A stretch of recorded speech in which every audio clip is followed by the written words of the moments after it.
Therizhandur அர்-ரஹீமிய்யா Arabic கல்லூரி. உங்கள் ஆண் பிள்ளைகள் 7 ஆண்டுகளில் ஆலிம் பட்டத்துடன் பிகாம், பிபிஏ, பிஏ டிகிரிகளும் பெற்று சிறந்த ஆலிமாக வெளிவர இன்றே தொடர்பு கொள்ளுங்கள். அல்ஹம்துலில்லாஹில் முவஃபிகில் முஈன். அஸ்ஸலாத்து வஸ்ஸலாமு அலா சய்யிதினா முஹம்மதின் ஸாதிகில் அமீன் வ அலா ஆலிஹி வ ஸஹ்பிஹி அஜ்மஈன் வ மன் தபிஅஹும் பி இஹ்சானின் இலா யௌமிddin. அம்மா பஅத்.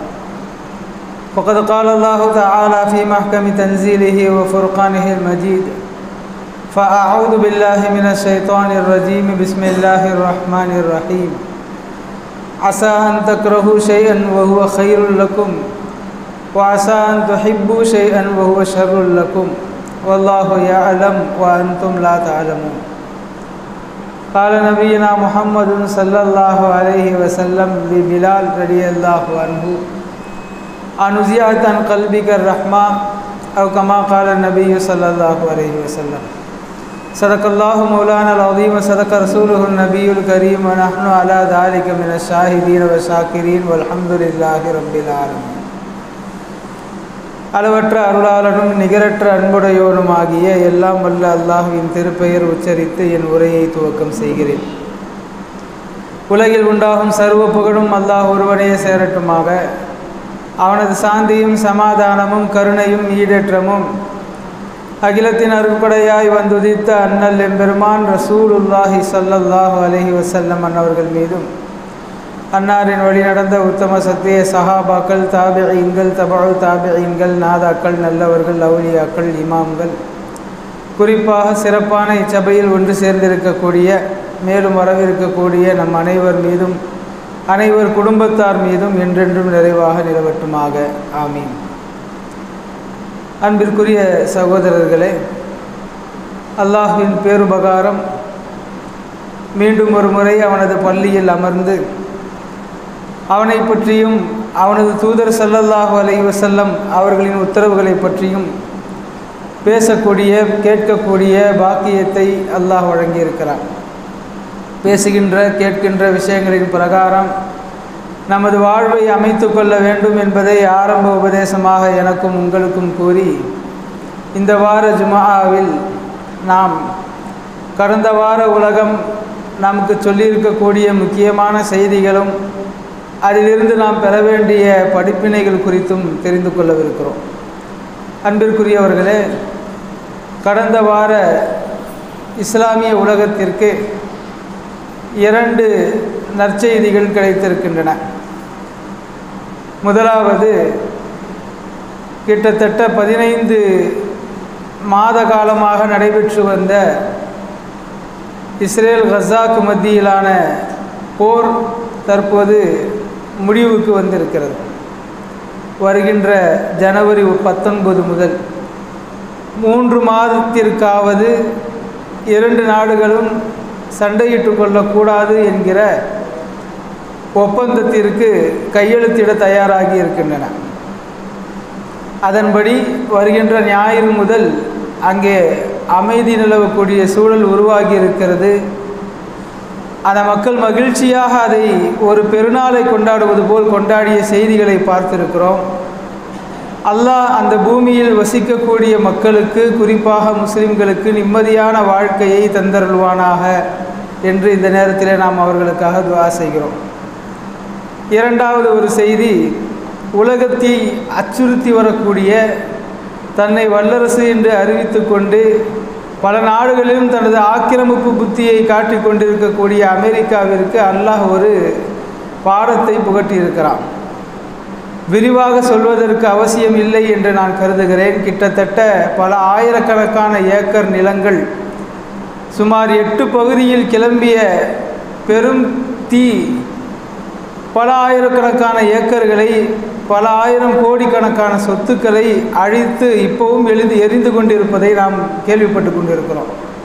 கிட்டத்தட்ட இன்றைக்கு 11வது நாளாக அமெரிக்காவின் முக்கிய மாகாணமான கலிஃபோர்னியா பகுதி பற்றி எரிந்து கொண்டிருக்கிறது. உயிர் சேதம் மிக குறைவு என்றாலும் பொருட்சேதம் அவர்கள் எதிர்பார்த்திராத அளவில் இருப்பதாகவும், எல்லாம் அணைந்து முடிந்து பிறகு கணக்கிட்டால்தான் இது இன்னும் இத்தனை மடங்கு பெருகும் என்பதையும் அறிவிக்க முடியும் என்று சொல்லியிருக்கிறார்கள். உலகத்தில் தன்னை மாபெரும் வல்லரசாக முன்னிறுத்தி கொண்டிருக்கக்கூடிய, எப்படிப்பட்ட சக்திகளுக்கும் நான் அடிபணிய மாட்டேன் என்று தன்னை நிறுவிக் கொண்டிருக்கக்கூடிய அமெரிக்கா என்ன செய்வதென்று தெரியாமல் திகைத்து நிற்பதாக வல்லுநர்கள் கூறுகிறார்கள். இத்தனை நாட்கள் முயற்சி செய்து தன்னிடத்தில் உள்ள பெரிய பலத்தை உபயோகப்படுத்தி 8% நெருப்பை தான் இதுவரை அணைத்திருக்க முடிந்திருக்கிறது. இன்னமும் அணைக்க வேண்டிய தூரமும் அவர்களுக்கு இருக்கிறது, மீண்டு வரக்கூடிய காலமும் இருக்கிறது. இவையெல்லாம் செய்திகள் என்றாலும் முஸ்லிம்கள் இது குறித்து பெரிதாக மகிழ்ச்சி கொள்ள வேண்டிய அவசியம் இல்லை. ஏனென்றால் பல பதிவுகளிலும் பல முஸ்லிம்களாலும் இது அல்லாவிற்கு அமெரிக்கா செய்த அநீதத்திற்கு அல்லாஹ் பழிவாங்கி கொண்டிருக்கிறான் என்கிற கருத்தில் முஸ்லிம்களுக்கும் மற்றவர்களுக்கும் அவர்கள் செய்த துரோகத்திற்கும் அநீதத்திற்கும் அவர்கள் அனுபவிக்கக்கூடிய பலன் என்றும் இந்த செய்தியை மகிழ்ச்சியாக கொண்டாடி கொண்டிருக்கிறார்கள். பாதிக்கப்பட்டவர்களிடமிருந்து இது போன்ற வார்த்தைகள் வருவது யதார்த்தம் என்றாலும் கூட ஷரியத்தை பொறுத்தவரை அடுத்தவர்களின் துன்பத்தில் மகிழ்ச்சி கொள்வதை மார்க்கம் தடை செய்திருக்கிறது.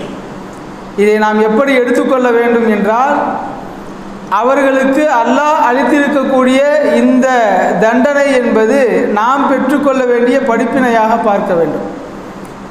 அவர்கள் அநீதம் செய்தார்கள், அல்லாஹ் அவர்களை எச்சரிக்கிறார், அல்லாஹ் அவர்களுக்கு சிறு அழிவை தருகிறார். நாமும் அல்லாஹ்விற்கு ஏதோ ஒரு வகையில் அநீதம் இழைத்து கொண்டிருக்கிறோம், அவனை வணங்காதவர்களாக இருக்கிறோம், அவனது உத்தரவுகளை புறந்தள்ளுபவர்களாக இருக்கிறோம். பெருமானார் ஸல்லல்லாஹு அலைஹி வஸல்லம் அவர்களை மாபெரும் தலைவர் என்று சொல்லிக்கொண்டு அவர்களின் சுன்னத்துகளில் பாராமுகமாக இருக்கிறோம். எனவே அல்லாஹ் நினைத்தால் நமக்கும் தண்டனை அளிக்க முடியும் என்கிற படிப்பினை பெறும் வகையில் நாம் நம்மை மாற்றிக்கொள்ள வேண்டும். ரசூலுல்லாஹி ஸல்லல்லாஹு அலைஹி வஸல்லம் அவர்களின் காலத்திலேயே ஒரு சஹாபி தன் நண்பர்களோடு அமர்ந்திருந்த போது சாலையில் ஒரு மாட்டு வண்டி பயணித்து செல்கிறது.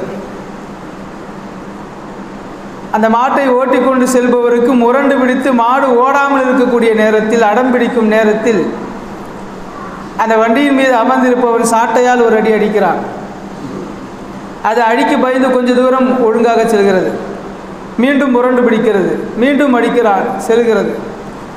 இதை பார்த்த நபித்தோழர் அருகில் அமர்ந்திருந்த நண்பரிடத்தில் சொன்னார், இப்படித்தானே நானும் என்னுடைய அல்லாஹ்விடத்தில் நடந்து கொள்கிறேன். அல்லாஹ் உத்தரவுகளை சொல்லுகிறான், அதை அமைதியான முறையில் சரியான முறையில் நான் நிறைவேற்றிவிட்டால் என்னை நன்றாக பார்த்து கொள்கிறான். நான் முரண்டு பிடிக்கிற போது, அவனது உத்தரவுக்கு மாற்றம் செய்து அவன் சொல்லுகிற பாதையில் செல்லாமல் இருக்கிற போது, இப்படித்தான் அல்லாஹ்வும் எனக்கு சிறு துன்பத்தை தந்து சோதனையை தந்து சரி செய்கிறான் என்று தன்னுடைய நண்பர்களிடத்தில் சொன்னார்கள் என்பதை பார்க்கிறோம். ஒரு முஃமினுக்கு இருக்க வேண்டிய ஆக சிறந்த பண்பு இது. உலகில் எப்படிப்பட்ட சம்பவங்கள் நடந்தாலும் அதிலிருந்து நம்முடைய ஈமானுக்கு, நம்முடைய வாழ்வியல் முன்னேற்றத்திற்கு படிப்பினை எது என்பதை யோசிக்க வேண்டுமே ஒழிய அடுத்தவர்கள் செய்கிற காரியத்தினால் அவர்களை திட்டுவது, சாபமிடுவது என்பது முஸ்லிம்களுக்கு அழகான பண்பல்ல.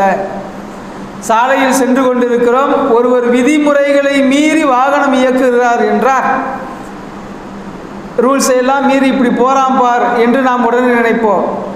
ஆனால் மார்க்கம் சொல்கிறது, அந்த ரூல்ஸை மீறாமல் நாம் பயணிக்கிறோமாங்கிறதுலாம் நமக்கு கவனம் இருக்கணும். ஹெல்மெட் போடாமல் ஒருத்தர் போகிறார், ஹெல்மெட் போடாமல் போகிறான் பாருன்னு திட்டுறதுக்கு முன்னால் நாம் போட்டிருக்கிறோமாங்கிறத கவனிச்சுக்கிறணும். பகல்லையே ஒருத்தர் லைட் போட்டுட்டு போகிறாரு, அல்லது அவருக்கே தெரியாமல் இண்டிகேட்டர் போட்டுட்டு போகிறாரு, அவருக்கு நாம் தப்பை எடுத்துக்கொள்வோம், லைட் எரியுது பாருங்கள் ஆஃப் பண்ணுங்கண்டு. ஆனால் அதற்கு முன்னாலேயே நமது வாகனத்தில் அந்த தப்பு இருக்கிறதா என்பதை பரிசோதித்து கொள்ள வேண்டும் என்று வல்லுநர்கள் சொல்கிறார். எனவே இந்த அமெரிக்காவிற்கு ஏற்பட்டிருக்கக்கூடிய இந்த பேரிழப்பிற்கு நாம் மகிழ்ச்சி கொள்ள வேண்டிய அவசியம் இல்லை. அல்லாஹ் அவர்களுக்கு அளித்திருக்கக்கூடிய இந்த படிப்பினையிலிருந்து நாம் பெற வேண்டிய படிப்பினைகளை எடுத்துக்கொள்ள வேண்டும். வாழ்க்கையில் அல்லாஹ் தொடர்ச்சியான நற்செய்திகளை நமக்கு கொடுத்து கொண்டு இருக்கிறான். இந்த கஸா மக்கள் பல மாதங்கள், 15 மாதங்களுக்கு பிறகு அவர்களுக்கு கொஞ்சம் நிம்மதியான சூழ்நிலை ஏற்பட்டிருக்கிறது. நீங்கள் செய்திகளில் பார்த்திருக்க முடியும், போர் நிறுத்தம் குறித்த பேச்சுவார்த்தை வெற்றி அடைந்து குறைந்தபட்சம் 3 மாத காலம் இனி நாம் அடித்து கொள்ளக்கூடாது என்று இருவரும் ஒப்பந்தம் செய்து கொண்டார்கள். அது 19ஆம் தேதி முதல் அமுலுக்கு வருகிறது என்கிற செய்தியை கேட்ட மாத்திரத்தில் அந்த நாட்டு மக்கள் துள்ளி குதித்து மகிழ்ச்சியை வெளிப்படுத்துகிறார்கள். ஒருவருக்கொருவர் இனிப்புகளை வழங்கிக் கொள்கிறார்கள். நாம் ஒரு ஈது பெருநாளின் பிறையை கண்ட நேரத்தில் என்ன மகிழ்ச்சி கொள்வோமோ அதைவிட கிட்டத்தட்ட 10 மடங்கு மகிழ்ச்சி அதிகம் அவர்களுடைய முகங்களில். ஏனென்றால் உயிர் வாழ்வதற்கு உத்தரம் இல்லாத ஒரு நாட்டில் அடுத்த நாள் உயிரோடு இருப்போமா என்று யோசித்து பார்ப்பதற்கு கூட அவர்களுக்கு அவகாசம் கொடுக்கப்படாத ஒரு சூழ்நிலையில் வாழக்கூடிய மக்கள். அவர்களோடு நம்மை கம்பேர் செய்து பார்க்க வேண்டும். அவர்களுடைய வாழ்க்கையும் நம்முடைய வாழ்க்கையும் எப்படி வடிவமைத்து தரப்பட்டிருக்கிறது என்பதை நாம் சற்று யோசித்து பார்க்க வேண்டும். அல்லாஹ் நமக்கு எப்படிப்பட்ட வாழ்வை வழங்கி இருக்கிறான், எவ்வளவு நிம்மதியான வாழ்க்கையை அல்லாஹ் வழங்கி இருக்கிறான். நாம் நினைத்தால் அல்லாஹ்வை வணங்குவதற்கு எந்த வடிவத்திலும் தடையில்லாத ஒரு நாட்டில் நம்மை வாழ வைத்திருக்கிறான். சிற்சில பிரச்சனைகள் அவ்வப்போது வந்தாலும் கூட நாம் குரலை உயர்த்துவதற்கு முன்பாகவே முஸ்லிம் அல்லாத எவ்வளவோ சகோதரர்கள் தோழர்கள் இங்கே குரல் கொடுக்க தயாராக இருக்கக்கூடிய நாட்டிலே அல்லாஹ் நம்மை வாழ வைத்திருக்கிறான். ரொம்ப அமைதியான சூழலிலே வாழ்கிறோம். பொருளாதார ரீதியிலேயும் அடுத்தவர்களிடத்தில் கையேந்தும் நிலைமைக்கு அல்லாஹ் நம்மை வைக்கவில்லை. ஒருவேளை அடுப்பெறிந்தால் அடுத்த வேளை பசியோடு இருக்க வேண்டும் என்கிற சூழ்நிலையிலே அல்லாஹ் நம்மை வைக்கவில்லை.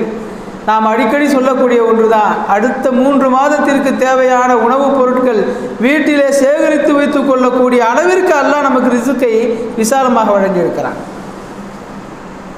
அந்த மக்களுடைய வாழ்க்கை அப்படி இல்லை. நிம்மதி இல்லாத ஒரு சூழலில், உணவு பற்றாக்குறை உள்ள ஒரு சூழலில் ஈமானை விட்டு கொடுக்காமல் அந்த மக்கள் பேசி வலைதளங்களிலே பதிகின்ற வீடியோக்களை நாம் மகிழ்ச்சியோடு பகிர்வோம். ஆனால் நமது உள்ளே இருக்கக்கூடிய வாழ்க்கையில் அதை பின்பற்றுகிறோமா என்பதை பார்க்கிற போதுதான் ஏமாற்றம். அவ்வளவு துன்பங்களுக்கு மத்தியிலும் அந்த மக்கள் நிம்மதியாக வாழ்கிறார்கள், ஷரீஅத்தை பின்பற்றி வாழ்கிறார்கள். அல்லாஹ் நமக்கு கொடுத்திருக்கக்கூடிய சூழ்நிலைக்கு இன்னமும் 1000 மடங்கு அவனுக்கு நன்றி உள்ளவர்களாக நாம் வாழ வேண்டும். இந்த உலகத்தில் நமக்கு அல்லாஹ் அன்றாடம் படிப்பினைகள் பல வழங்கி கொண்டே இருக்கிறார். நம்மை சுற்றி நடக்கிற ஒவ்வொரு சம்பவங்களில் இருந்தும் அல்லாஹ் நமக்கு படிப்பினைகளை வழங்கி கொண்டே இருக்கிறார். நமது பள்ளியின் சார்பாக நடக்கக்கூடிய இந்த நியாயம் பேசுதல், கணவன் மனைவிக்கு மத்தியில் வரக்கூடிய பிரச்சனைகள், குடும்பத்தில் சொத்து பிரிக்கும் போது வரக்கூடிய பிரச்சனைகள், இந்த குடும்பவியல் பிரச்சனைகளை பற்றி பேசுகிற போதெல்லாம் நான் அல்லாஹ்விற்கு தனியாக ஒரு முறை நன்றி செலுத்திக் கொள்வேன். ஏனென்றால் ஒவ்வொரு குடும்பத்திலும் இருக்கக்கூடிய பிரச்சனைகளை பற்றி கேள்விப்படுகிற போது அல்லாஹ் நமக்கு எப்படிப்பட்ட குடும்பத்தை கொடுத்திருக்கிறான் என்று நான் மகிழ்ச்சி கொள்வேன். நம்முடைய குடும்பத்திற்குள்ளும் பல பிரச்சனைகள் இருக்கத்தான் செய்கிறது. கணவன் மனைவிக்குள்ளும், பெற்றோர் பிள்ளைகளுக்கு மத்தியிலும், நடைமுறை புரிதல்களில் உள்ள சிக்கல்கள், சின்ன சின்ன பிரச்சனைகள் தொடங்கி அந்த மனக்கசப்புகள் கடைசியில் இருவரும் பேசாமல் இருந்து கொள்கின்ற வரை, சமயங்களில் குடும்பங்களே பிரிந்து 2ஆக உடைந்து செல்கிற வரை உள்ள பிரச்சனைகளை கூட நாம் கேள்விப்படுகிறோம். ஆனால் வெளியிலிருந்து வரக்கூடிய பிரச்சனைகளை பற்றி பேசுகிற போதெல்லாம் நம்முடைய குடும்பத்தை அல்லாஹ் எப்படி நிம்மதியாக வைத்திருக்கிறான் என்பதை புரிந்து கொள்ள முடிகிறது. அதனால்தான் பெருமானார் ஸல்லல்லாஹு அலைஹி வஸல்லம் அவர்கள் சொன்னார்கள், உன்னுடைய மனைவியிடத்தில் ஏதேனும் ஒரு குறையை நீங்கள் கண்டால், அவளிடத்தில் நீங்கள் பார்க்கிற ஏதேனும் ஒரு நிறையை ஞாபகம் வைத்துக் கொள்ளுங்கள். குறை இருக்கத்தான் செய்யும், அதை திருத்த முடியாது என்பதைத்தான் பெருமானார் ஸல்லல்லாஹு அலைஹி வஸல்லம் இப்படி சொல்கிறார்கள். ஏதேனும் குறை இருப்பதை கண்டால் உங்கள் மனைவியிடத்தில் நீங்கள் காண்கிற நிறையை கொண்டு போதுமாக்கி கொள்ளுங்கள்.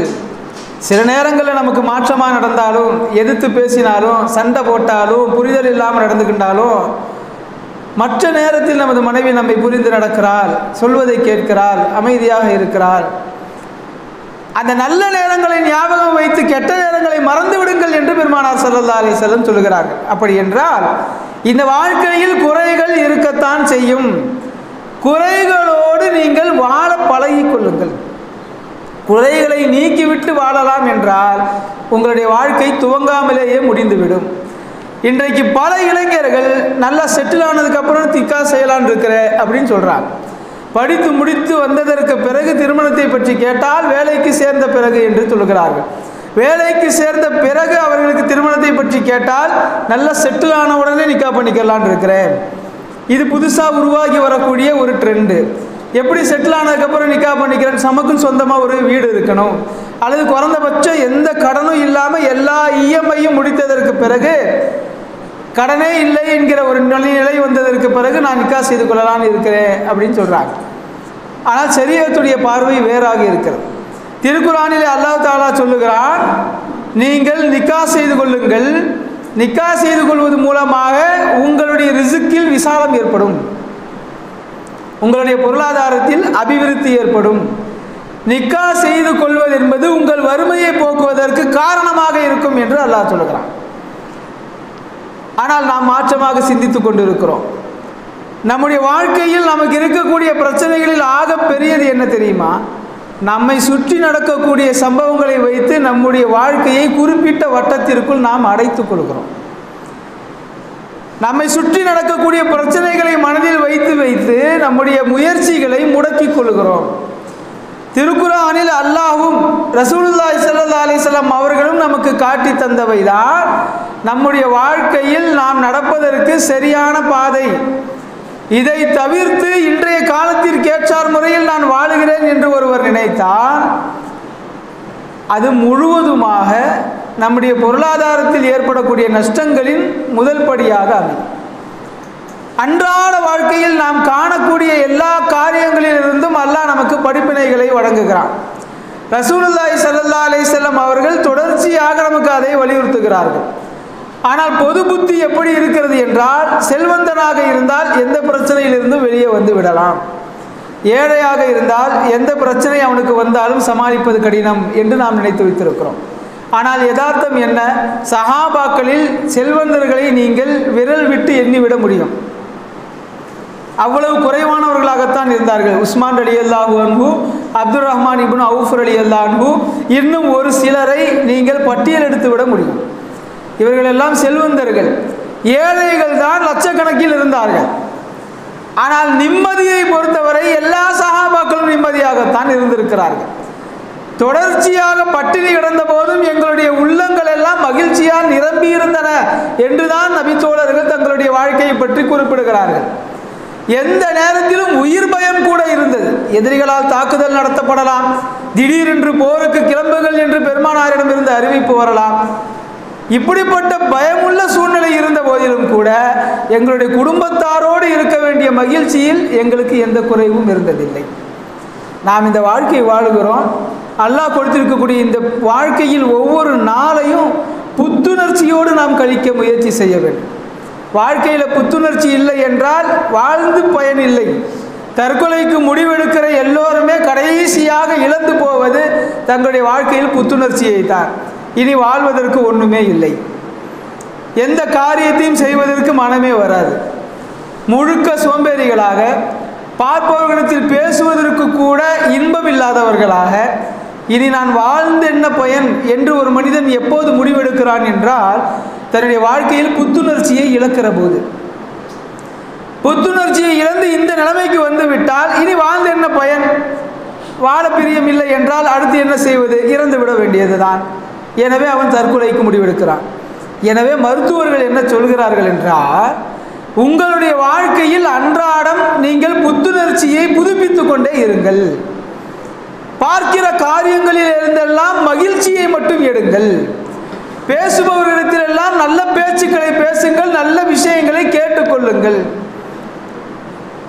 ரொம்ப சோர்வடைந்து வாழ்க்கையில் விரக்தி நிலையில் இருந்த ஒரு நோயாளிக்கு கவுன்சிலிங் தந்துவிட்டு மனநல மருத்துவர் சொன்ன உபதேசம், ஒரு அட்டை வைத்திருக்கிறார். அந்த அட்டையை வருகின்ற எல்லா நோயாளிகளுக்கும் கொடுக்கிறார். அதில் 10 ஸ்லோகங்கள் எழுதப்பட்டிருக்கிறது. நீங்கள் எழுந்தவுடன் அதிகாலையில் இந்த 10 ஸ்லோகங்களையும் நீங்கள் மனனம் செய்து கொள்ளுங்கள். மனனம் செய்து கொள்ளுகிற வரை பார்த்தாவது படியுங்கள் என்று அதை எழுதி கொடுக்கிறார். அதில் என்ன இருக்கிறது?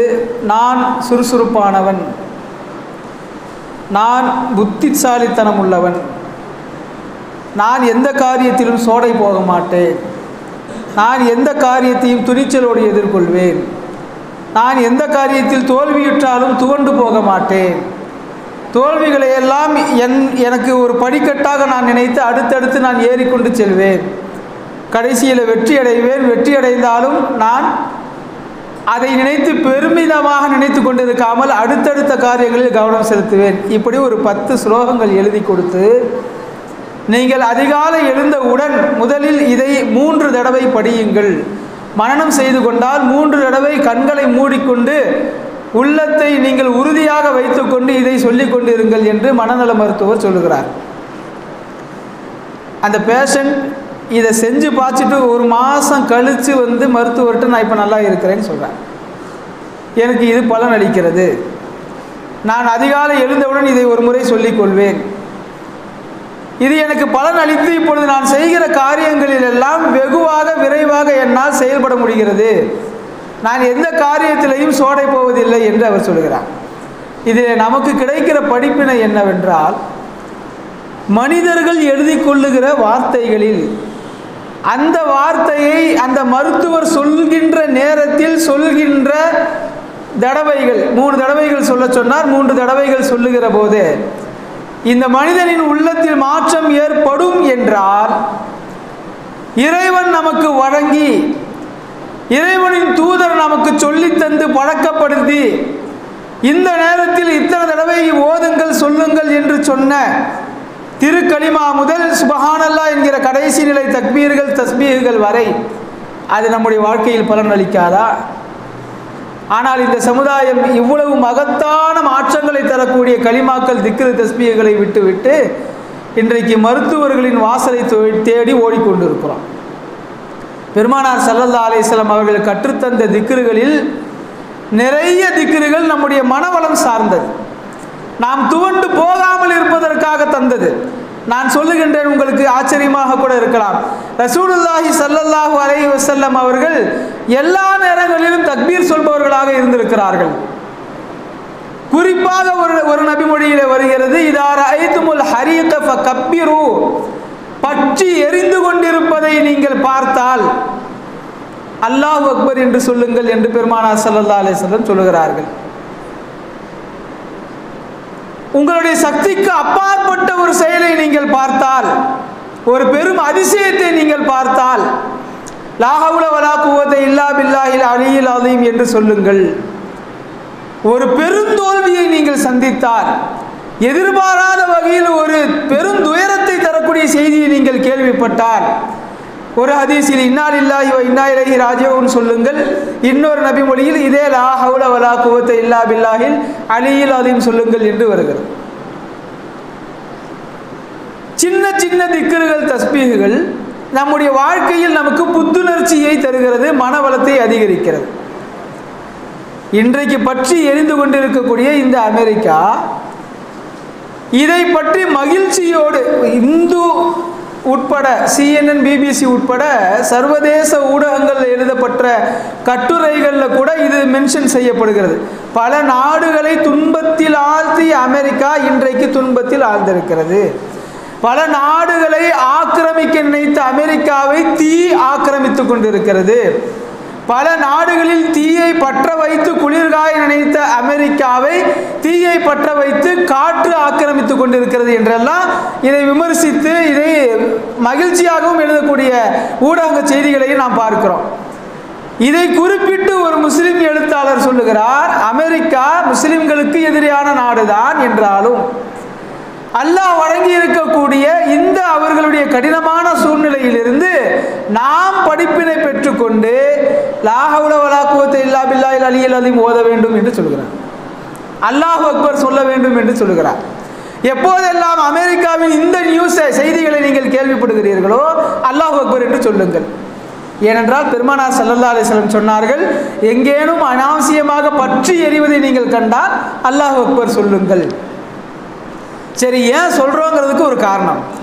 ஒரு நாடு பற்றி எரியுது, நாம் இங்கே அல்லாஹ் அக்பர் சொல்லணும், லா ஹவ்ல வலா குவத்த சொல்லணும். என்ன நடந்தாலும் முஸ்லிம்களை பொறுத்தவரை தன் இஸ்லாத்தை பற்றி பேசிக் கொண்டிருப்பார்கள் என்ற ஒரு குற்றச்சாட்டு உண்டு. பற்றி எரிவதை கண்டால் நீங்கள் சென்று அணைத்து உதவுங்கள் என்று தானே பெருமானார் ஸல்லல்லாஹு அலைஹி வஸல்லம் சொல்லியிருக்கணும். அதுதானே யதார்த்தம். அனாவசியமாக பற்றி எரிவதை நீங்கள் கண்டால் உடனே நீங்கள் சென்று நெருப்பை அணைக்க முயற்சி செய்யுங்கள், தண்ணீரை ஊற்றுங்கள், உதவி செய்யுங்கள், இப்படி தானே சொல்லியிருக்கணும். பெருமானார் ஸல்லல்லாஹு அலைஹி வஸல்லம் லா ஹவ்ல வலா குவத்த இல்லா பில்லாஹ் ஓதுன்னு ஏன் சொன்னாங்க? இந்த ஹதீஸுக்கு விளக்கம் சொல்லக்கூடிய முஹத்திஸுகள் சொல்லுகிறார்கள், நம்முடைய கண்ணுக்கு தெரிகிற வகையில் நம்முடைய பகுதிகளில் எரிந்தால் சென்று உதவுவதுதான் முதல் கடமை. அது இந்த ஹதீஸில் சொல்லப்படலனாலும் கூட பெருமானார் ஸல்லல்லாஹு அலைஹி வஸல்லம் பல நபிமொழிகளில் நெருப்பெறிவது மட்டுமல்ல, என்ன விதமான இயற்கை பேரிடர்கள் ஏற்பட்டாலும் சென்று உதவுவது தான் முதல் பணி. இந்த இடத்துல பெருமானார் ஸல்லல்லாஹு அலைஹி வஸல்லம் சொல்றது நாம் உதவி செய்ய முடியாத தூரத்தில் இருக்கிறவங்க, அப்படிதான் நாம் இந்த ஹதீஸை எடுத்துக்க முடியும். இப்போ அங்கே எரியுது, நாம் போய் அணைக்கவெல்லாம் முடியாது, உதவி செய்கிறதுக்கெல்லாம் வழி இல்லை. விமானத்தில் போனாலே 24 மணி நேரம் ஆகும்னு சொல்கிறாங்க. இந்த மாதிரி நேரங்களில் தான் பெருமானார் ஸல்லல்லாஹு அலைஹி வஸல்லம் சொன்னார்கள், நீங்கள் பற்றி எரிவது பற்றி செய்தி கேள்விப்பட்டால் லா ஹவ்ல வலா குவத்த இல்லா பில்லாஹ் ஓதுங்கள்.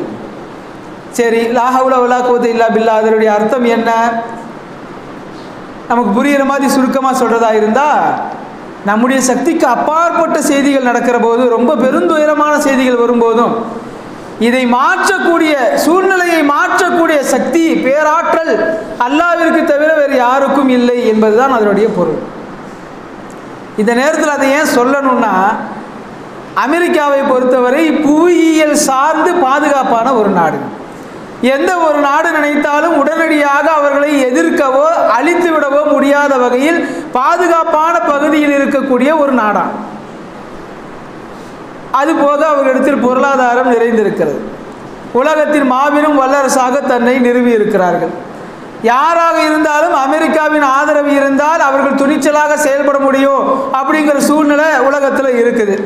அதனால தான் 2 நாளைக்கு முன்னே கஸாவில் போர் நிறுத்தம் செய்கிறோம் அப்படின்னு சொன்ன இஸ்ரேலு 19ஆம் தேதியிலிருந்து இது அமுலாகும்னு சொன்ன இஸ்ரேலு நேற்று திரும்ப தாக்கியிருக்கிறான்.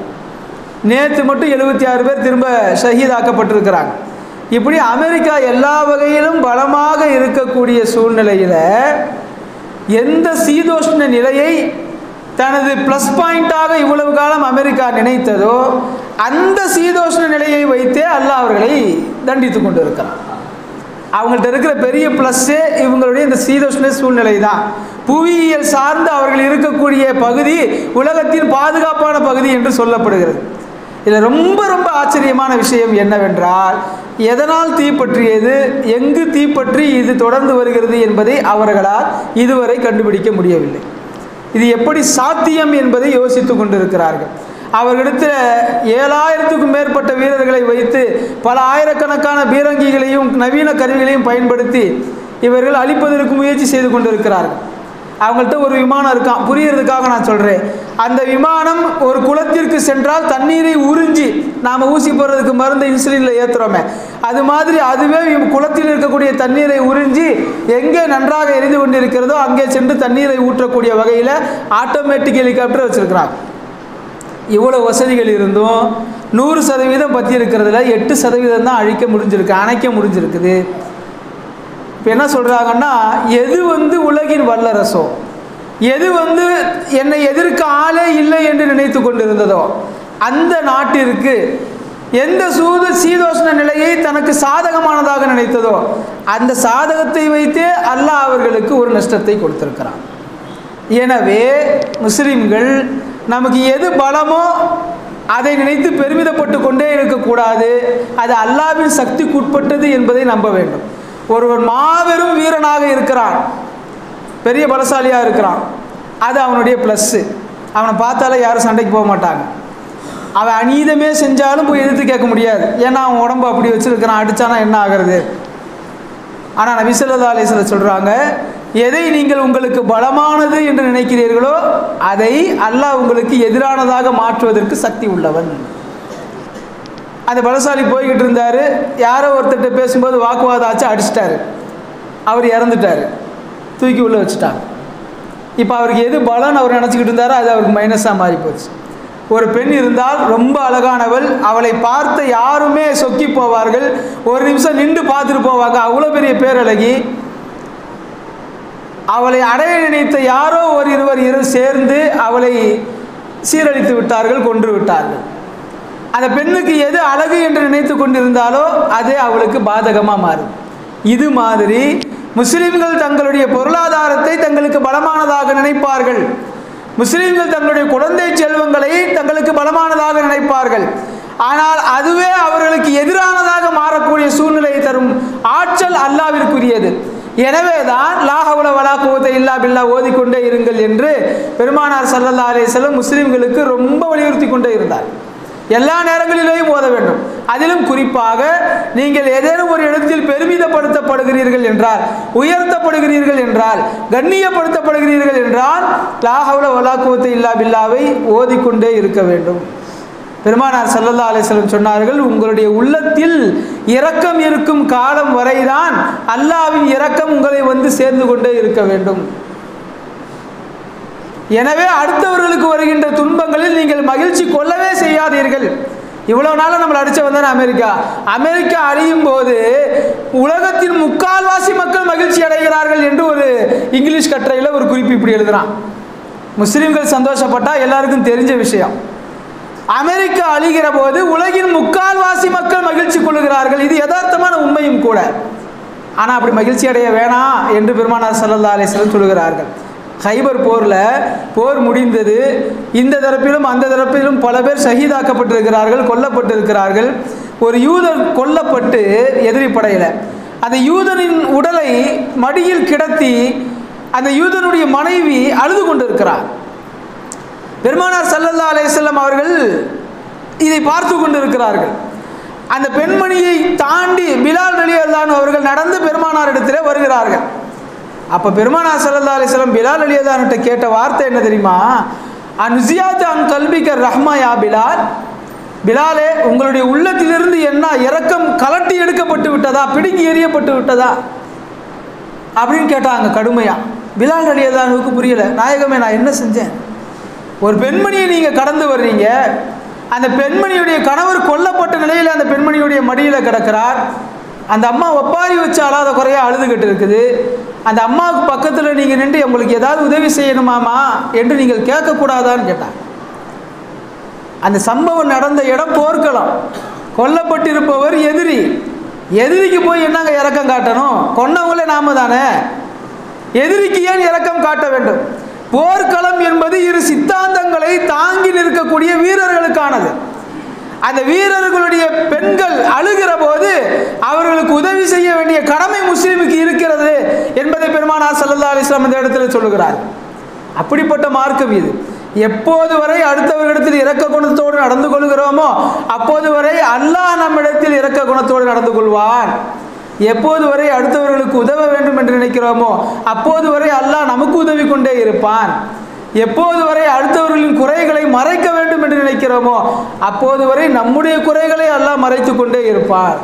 எனவே நாம் வாழ்கிற இந்த காலகட்டத்தில் நடக்கிற எல்லா சம்பவங்களில் இருந்தும் நாம் படிப்பினை எடுத்துக்கொள்ள வேண்டுமே ஒழிய அவர்களை சாடுவதோ அடுத்தவருடைய துன்பங்களில் மகிழ்ச்சியை எடுத்துக்கொள்வதோ அதை அடுத்தவர்களிடத்தில் பேசுவதோ அது கூடாது. எல்லாம் வல்ல அல்லாஹ் இப்போது நிப்பாட்டப்பட்டிருக்கக்கூடிய இந்த யுத்தத்தை கியாம நாள் வரை நிறுத்தி வைக்கப்பட்டதாக ஆக்கி அருள் புரிவானாக. எதிரிகளாக இருந்தாலும் அவர்களுக்கு அல்லாஹ் தரக்கூடிய இந்த சிறு சிறு தண்டனைகள் மூலமாக அவர்கள் படிப்பினை பெறக்கூடிய பாக்கியத்தை அல்லாஹ் தந்தருள் புரிவானாக. உலகெங்கிலும் வாழக்கூடிய முஸ்லிம் மக்கள் மன நிம்மதியோடு ராகத்தோடு மஸ்ஜிதுகளுடைய தொடர்போடு வாழக்கூடியவர்களாக ஆக்கி அருள் புரிவானாக. ஆமீன். வாஹிர் தஅவானா அல்ஹம்துலில்லாஹி ரப்பில் ஆலமீன்.